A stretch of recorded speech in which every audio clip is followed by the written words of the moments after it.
Okay, we're going to read chapter 2 of Chuju's house. And I wanted to tell you at the end of chapter 1, they were talking about a threshing stone. And if you YouTube threshing stone, you'll get, what was the other one called, Hannah? The threshing sledge. And it basically, it's a way to separate the wheat from the chaff and to separate them. So you could do it by hand, or you could do it with kind of this stone that would do it for you. So if you want to look that up, you can look up, and if you Google threshing stone, you'll actually get an image of what they were talking about. All right, so here's chapter 2 of Chuju's house.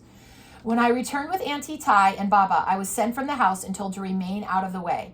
As I left, I heard Baba say to Auntie Tai, "This one must be a boy who will grow into a clever man. A man who could put his hand on a bit of land here and there.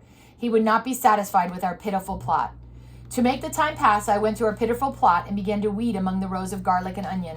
As always, I kept a wary eye on the scarecrow. It was an ugly scarecrow, and it never ceased to frighten me. Bees buzzed in and out of the bean blossoms. I know that Bappa would be very happy to see how the cucumber vines were climbing their poles.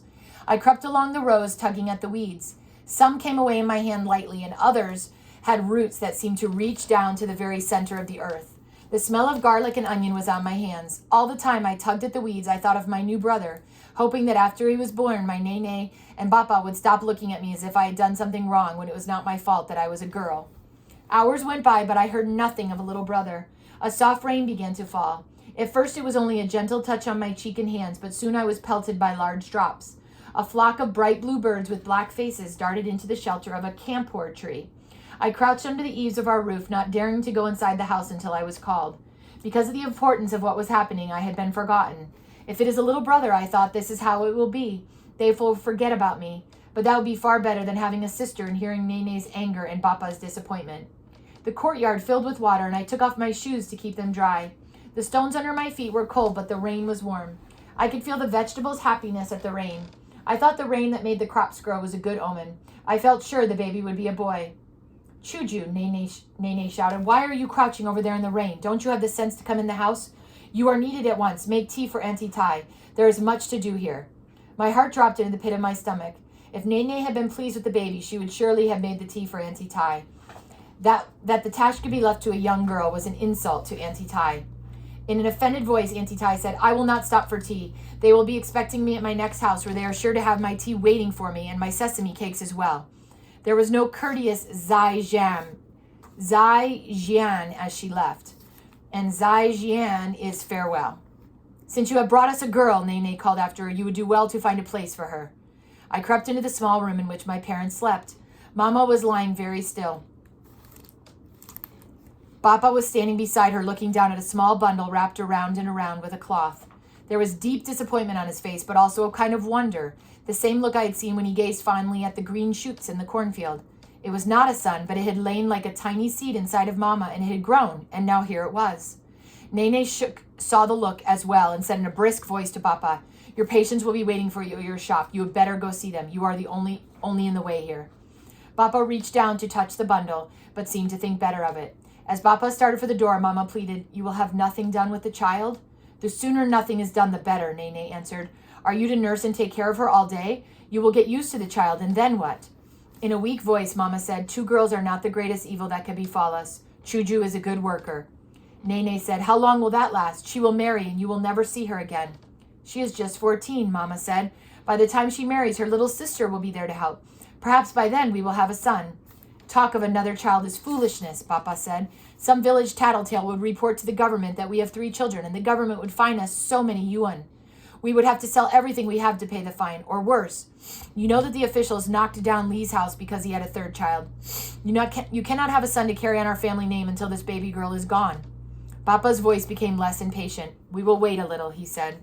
There were tears running down Mama's cheeks. Nene thrust the baby into my arms. "See to her. Let your Mama sleep." Here was this bundle in my arms. It was no heavier than a sack of rice or a melon. I did not know whether to hold the bundle tightly so that nothing should happen to it, or loosely so that something so tender could not be crushed. I carried my sister into the other room and sat down upon a chair and peered at her. She looked small and helpless, like a fledgling that falls from a bird's nest. She opened her eyes, and I saw she was no fledgling bird, for there was nothing helpless in her eyes.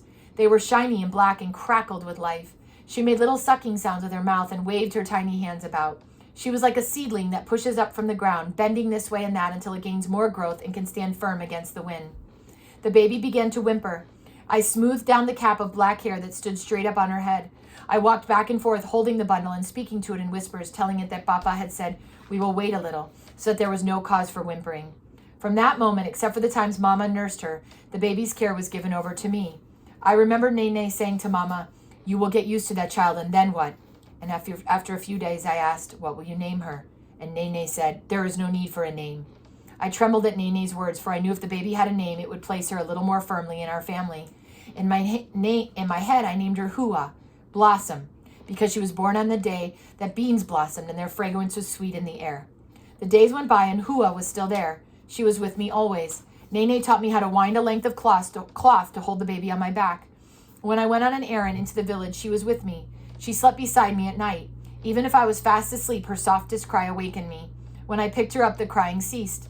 I was the first to hear the cooing noises she made, like the call of the turtle doves that perched on the roof of the house. At first, her eyes were like shining black pebbles rolling about, and after a bit, they settled first on one thing and then another. Often the black pebbles fastened on my face, looking and looking until I wondered what Hua saw, for my face was only a plain face.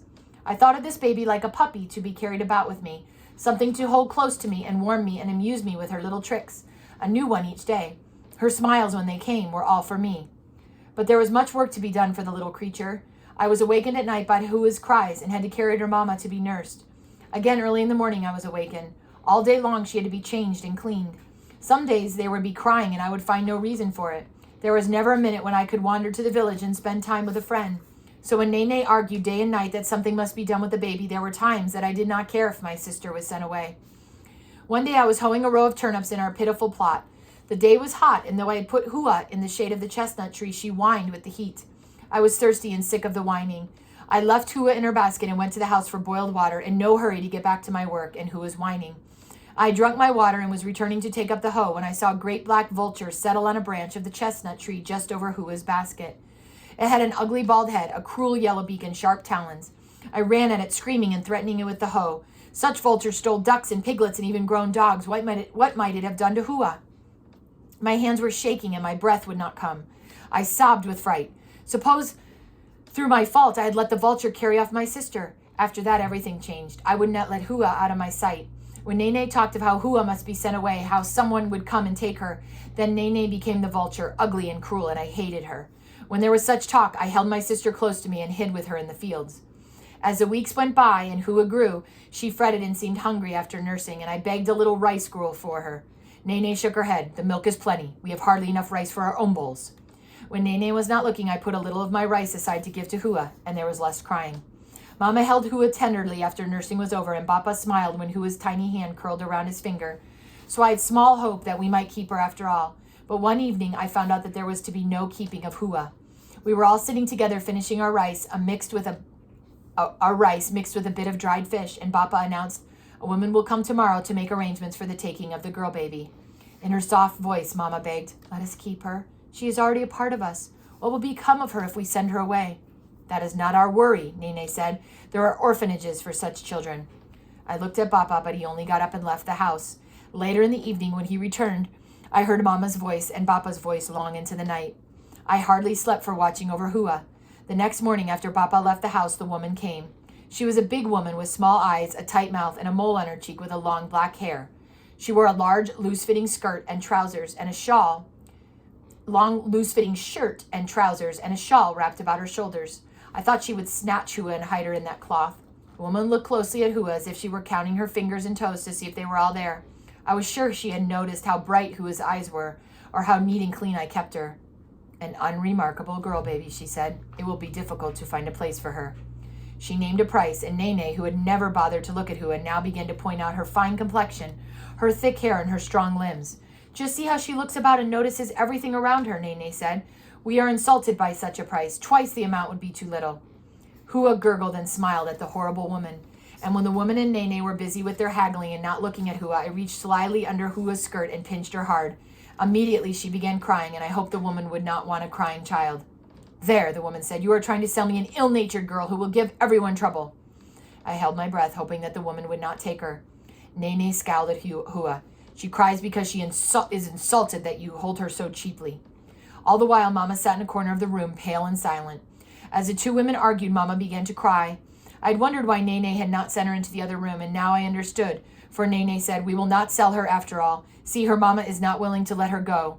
And indeed, Mama was sobbing harder than ever. The sobs were not just for show for the woman, but from Mama's heart. At this, the woman offered more, for she could see that what Nene said was true and that Mama did not wish to part with Hua. What the woman did not understand was that Mama had nothing to say in the matter. At last, the price was agreed upon, and the woman said she would make inquiries as to where Hua was to be taken, and return for Hua the following morning. Our meal that night was a silent one. Neither Mama nor I could eat. Bappa kept his head down. Even Nene held her tongue. When dinner was over and I had washed the bowls and scrubbed the wok, I took Hua out into the fields. The spring evening was as pleasant as the house had been bitter. The summer sky was still held the light of day. The ripe guavas hung on the trees like unlit lanterns. There was a light wind that made the scarecrow's shirt sleeves and trousers flutter. For a moment I feared it was moving toward me. I clung more tightly to Hua. I had heard stories in the villages of babies being carried off and never seen again. In any village there will be stories to make a little excitement and send tongues wagging. I thought such stories were only meant to scare us in a delicious way. Now I knew the stories of the babies being carried away were true. I looked down at Hua. She was asleep. Her long black eyelashes were a dark fringe on her cheeks. Her round pink mouth was a little open. Hua would be sent away so that the authorities would think our family had no more than one child. One day Mama might have a son to please my Nene and my Bappa. If my Mama could not stop Hua from being sent away, how could I? I wished I could disappear so that there would be only one daughter. The word disappear sounded in my head like the tiny insects you hear but cannot see. Disappear, disappear, they buzzed, then there will be just one child, Hua. But I was not a magician. I could not make myself disappear. Think of the map, the tiny insects buzzed. The map had stretched all the way across the wall of our schoolroom. The whole wall was china. At the bottom of the map was a scale that told how many kilometers the millimeter stood for. The length of my little finger was many kilometers on the map. You could travel thousands of kilometers and still be in China. When I was little, to escape my Nene's scolding, I had hidden in the branches of a nearby banyan tree. If I tucked my legs under me and kept still, she could not find me. If I could hide so close to our house, why couldn't I hide somewhere in the great map? At first, I was pleased with the idea of disappearing. I thought of the excitement of starting out on such a journey. I thought of the wonders of China we had studied in school, the Great Wall in the north, and the huge cities where many of the houses had a Dianxi, and around every corner was a cinema. And a Dianxi is a television. There were factories in the city. Perhaps I could get a job, for I knew how to make silk flowers. In our village school, our teacher had handed out silk petals to the children along with strands of wire and green tape. All week we worked at making silk flowers, arranging the petals, fastening them with a bit of glue, and sticking them on the wire we had wrapped with the green tape. We made blue flowers and pink flowers and red flowers, flowers such as I had never seen. The teacher said such flowers would be sold in distant countries, and the money they brought would help our school. When he heard of the flower making, my Bappa complained that instead of studying, our time in class was taken up in making flowers for the school to sell. But the people at the school said such money was needed, for the school didn't have enough desks and there was no blackboard, only the wall that had been covered with thick black paint. Some whispered that we were lucky. In one school, the children had made fireworks. There was a dreadful explosion, and the whole school blew up with the many children killed. There could be no explosion with silk flowers. Why could I not disappear in the city where I could make silk flowers and have a Dianxi television, wear jeans and go to the cinema? I thought again of the map and how far away such cities were. I remembered young men from our village who had gone to those cities and been sent to jail, for they went with no government permission and no proper government papers. I had heard stories, told in hushed voices by the village women, of young girls who traveled into the cities and were never heard from again. I did not think I would go to the city, even for a Dianxi. Hua was stirring in her sleep. When she was half awake, she made a small chirping noise like a little babbler bird. If I didn't disappear, Hua would disappear. I knew it would be me, and I knew it must be soon, before I lost my courage and before the next morning when the woman would return. As I sat there in the dark, I made myself feel sad by thinking of what our house would be like without me, and wondering whether I would be missed. I was sure my Nene would not miss me. The only word she ever said to me was budi, which is B-U-D-U-I, wrong. So the word budi means wrong or incorrect. She could not forgive me for being a girl. Mama might miss me, for we sometimes worked shoulder to shoulder in our garden, exclaiming over a rabbit hopping among the peas or a mouse's nest among the cornstalks. I wondered if my Bappa would miss me. When I was small, he would take me by the hand and we would go to see what had sprung out of the earth in the night. He knew one bean tendril from another and one spear of garlic from the other, and they were like so many children to him. Still, when he looked at me, there was always a bit of sadness on his face, as if his eyes had fallen on some misfortune. Against the leaving behind of my home and my mama and papa, I set the picture of Hua carried off, crying, her arms stretched out to me. The orphanages were so full of girl babies, there was hardly enough food for the babies to eat. Some of the babies were adopted by Wagyuron. And Wagyuron is foreign devils, a derogatory name for foreigners, so people from other countries. But some were left hungry and uncared for in crowded orphanages. There were even stories of selling girl babies to be raised as servants or laborers or worse. I would not let them take Hua. I would be the one to disappear. And that's the end of chapter 2 from Shuju's house.